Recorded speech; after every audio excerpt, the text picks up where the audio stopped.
Yo, quick little update. Wanted to throw this on. These right here seem to be the ones that are in somewhat of a popular demand as well. I heard a little bit about them, so I'll get the individual ones done here in the next day or so. But I'll at least maybe do the unboxings and go from there. And you know me, I'm gonna use them, and then we'll get the actual, like I'll give you a little bit of a status like check on it and everything.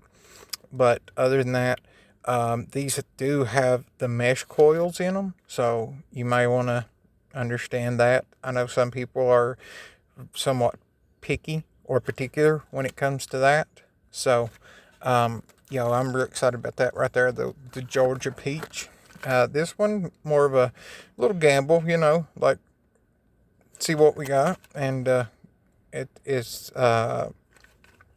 here stats for all you nerds and geeks out there that want to know everything about it. And I'll put both of them up on there individually.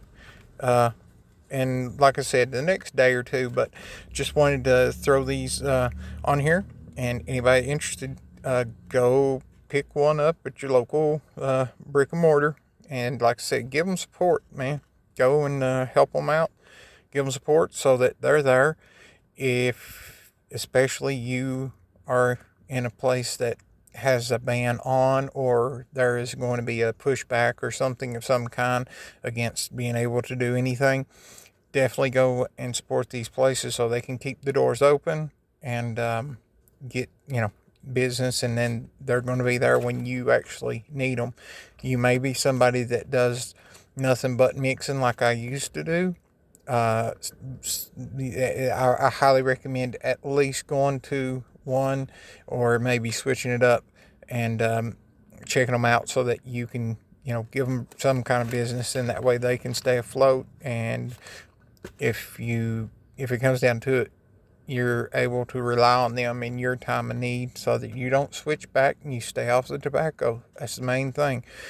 Safe alternative, and having the right to choose so. That's the difference. All right. Catch you on the next one. See ya.